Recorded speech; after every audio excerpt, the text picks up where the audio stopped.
So good morning, students. We have discussed about previously particle shapes and also measurement of your particle by the volume of particle volume, how to measure the particle diameter or volume diameter. With this, today we are going to discuss about what is specific surface and particle size measurement by volume. So with this, now let us go for the what is specific volume.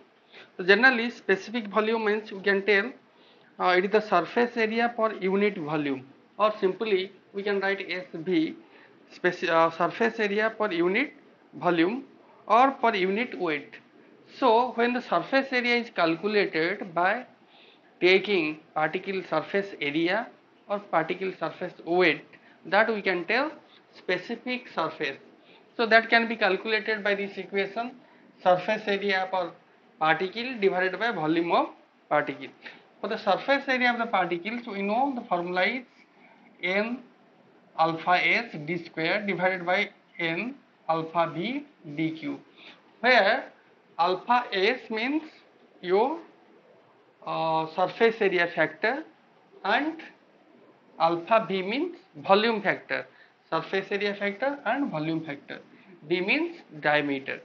So by this equation we can calculate this surface area per unit volume, and also we can calculate surface area by unit weight.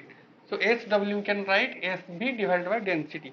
So when we divide with density, then we can get the surface area per unit weight. So it is. Now let us go for the methods for determination of surface area. So generally two types of methods there, the determination of surface area. One is adsorption method, second one your air permeability method. So let us discuss about the first one, adsorption method. In this adsorption method, the two techniques there, by using a solute which forms a monolayer and by using a adsorption of a gas on powder. Means we can take a solute which will form a monolayer on the surface of particles, and from that we have to measure the particle volume. The next one, by using a adsorption of gas. So there is another gas we can use for the adsorption on the powder, and we can determine the surface area.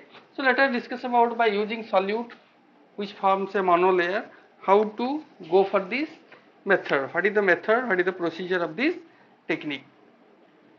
So generally in this, first of all, a solute of solution is prepared, and in this the particles are dispersed. The particles generally are insoluble in this, and the insoluble particles are dispersed in this, and the solute, a known amount of solute is dispersed in a solution. With this, when we are dispersing the particle at a particular time, we can see the solute are adsorbed on the surface of this solid particle, and generally as we know that small particles have a specific surface, so in that particular surface the solute will absorb, and after some time we have to take out the solution and we have to find out how much quantity of solute present. So from this we have to calculate for 1 gram of powder how much of solute is adsorbed. So that we have to measure the surface area, that is indication of surface area. That means the quantity of solute remained or quantity of solute adsorbed, that is the indication of surface area of the particle of particular weight. So for that what we are doing, we are taking a solute in a solution, and in that we are dispersing a particle. So that particle surface will adsorb the solute. So when it will adsorb the solute, what will happen? The quantity of solute will decrease in the solution, and we have to then find out how much quantity of solute remained and how much quantity of solute adsorbed. So that how much quantity of solute adsorbed is an indication of surface area of the particle. So this technique is known as your which form a monolayer, by using a solute which form a monolayer. Monolayer means a single layer on the surface of powder. Now the second one, by using a adsorption of gas. So in this we have to take the instrument name, generally we are calling it as Quantagerb. The instrument name we are using is Quantager. Quantager. So in this, we will take particularly two types of gases we are taking. One is gas which is adsorbed on the surface of powder, another is inert gas. So two gases we are taking here. One is nitrogen which is adsorbed on the surface of particle. Another gas we are taking helium which is an inert gas. So when we are taking this gas, the nitrogen will adsorb on the surface of the particular solid particles or powders, and that how much quantity of nitrogen is adsorbed, that is the indication of how much quantity what is the surface area of the powder, that we can determine, because how much amount of nitrogen gas we have given in the particular box in the instrument and how much is absorbed, that we can find out, and how much is adsorbed, that is the indication of volume of particles. And with this is the technique, and here we are using a helium gas, inert gas, because helium gas can easily penetrate inside the powder, so that's why we are taking helium gas here. So the main gas here is nitrogen.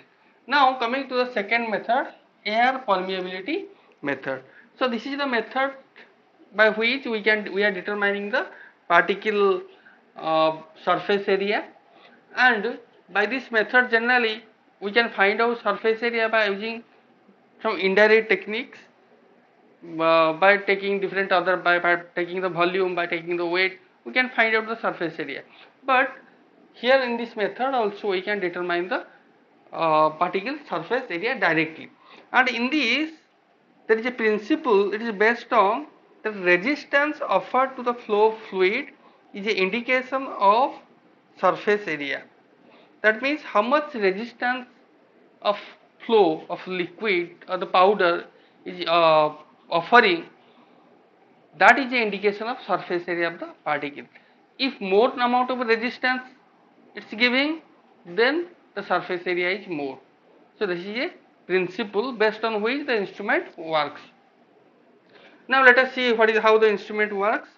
So generally in this instrument we can see different types of parts we are using. We are using a constant pressure regulator here. We are using a dryer, and here we are using a powder sample, which is a porous plug from which the air should pass, and from where only we need to determine the particle surface area, because here only it will give the resistance to flow. If particles are more compact, then the air entrance will be less, and from there only we have to find out the surface area. Then it will be a calibrating valve, and here it is connected with a manometer. Manometer means it maintain the pressure, from where we are finding the pressure. So the pressure varies with the particle size. If particle size will vary, the pressure will also vary.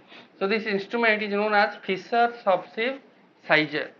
The instrument name is Fisher subsieve sizer. So from this instrument, what will do? It is connected to a air pump, and where we are regulating the constant pressure of air flow, and here is a dryer where the moisture is removed from the air, and it is passed through the porous powder sample.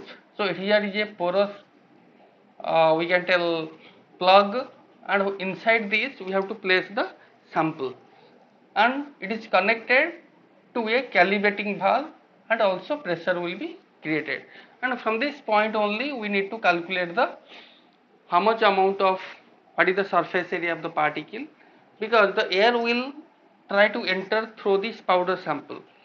If it is more compact, then the air passage will be less. If it is less compact, powder air passage will be less.